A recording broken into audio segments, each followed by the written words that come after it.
allons-y. Il est écrit, Yes. car Jean a baptisé d'eau. Wow. Mais vous, dans peu de jours, vous serez baptisés du Saint-Esprit. Verset 6.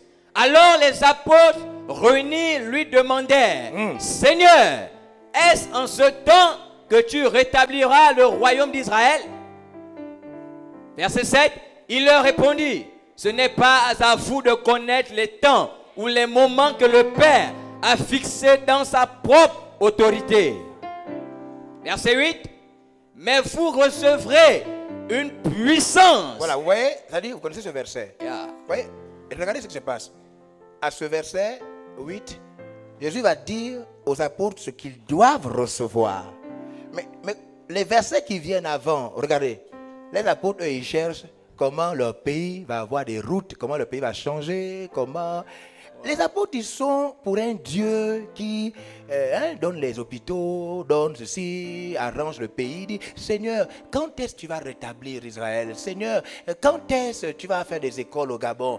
Seigneur, ouais, il y a une chose que vous devez comprendre avec l'esprit. C'est que la vie de l'esprit et la vie naturelle du monde, des besoins, des choses du monde, ne correspondent pas. C'est deux vies complètement différentes. Yeah. Je disais à quelqu'un, il y a quelques heures, je disais, quand tu as choisi la vie de l'esprit, tu dois accepter de perdre des amis.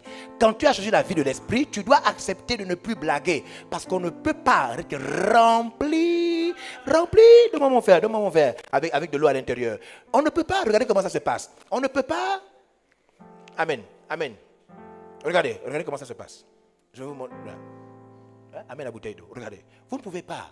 Quand vous voulez, la raison pour laquelle beaucoup de gens ne vivent pas dans l'esprit, c'est parce qu'ils ont tout un entourage, toute une manière de vivre, vas-y, mais tout un entourage, toute une manière de vivre qui ne correspond à divers. Voilà. Voilà. Vous voyez comment ce verre est? Hein? Vous me suivez? Yeah. D'accord. Ok. Viens, n'importe qui. Viens, toi, n'importe qui, viens. Voilà. Ok. Tiens. Voilà. Mets-toi par là-bas. Voilà. Maintenant, regardez. Voilà, reste là, regardez. Rempli du Saint-Esprit. Donc, l'Esprit nous remplit, n'est-ce pas? L'Esprit nous remplit, ce verre est rempli. Le spirituel se dissipe. Il se dissipe, il sort, il coule. Rempli, les fleuves coulent. Les fleuves coulent dans l'action de Dieu. C'est-à-dire rempli pour prier pour les malades, rempli pour guérir, rempli pour prêcher, rempli pour évangéliser, rempli pour commencer l'église.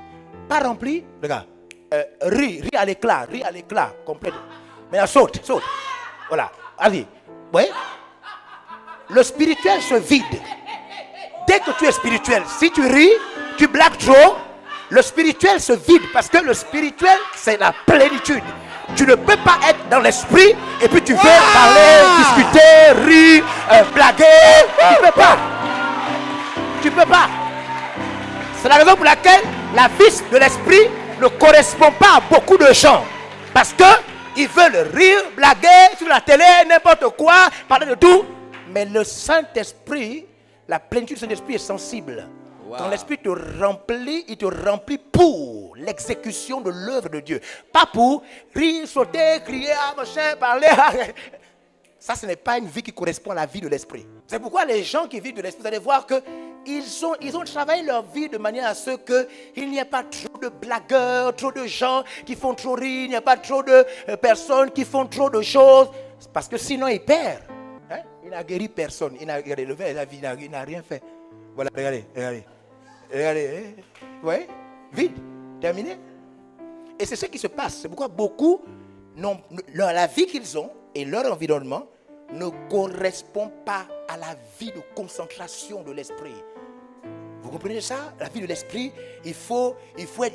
Quand vous faites de l'esprit, vos téléphones, vous ne pouvez pas répondre à n'importe quel message, n'importe comment. Trop de conversations, ça embrouille l'esprit. Non, vous devez vous imposer un rythme, un climat. Parce que vous voulez la concentration. Pour que quand vous prêchez, quand vous parlez, quand vous priez pour les gens, on sente la présence de Dieu.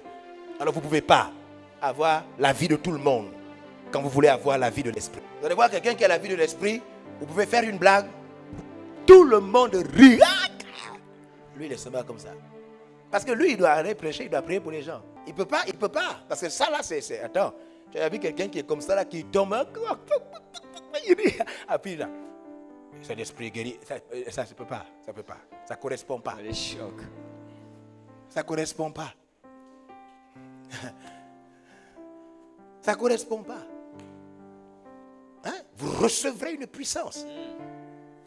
Pas pour arranger votre pays. Non, non, non, non, non, non, non, non. Une puissance pour guérir les malades. Aujourd'hui, tout chrétien du ministère Vélaire doit bien comprendre ceci. L'église n'est pas là pour faire des universités, c'est l'État qui doit faire des universités. L'église n'est pas là pour arranger les routes, c'est l'État qui doit arranger les routes. Vous comprenez ça?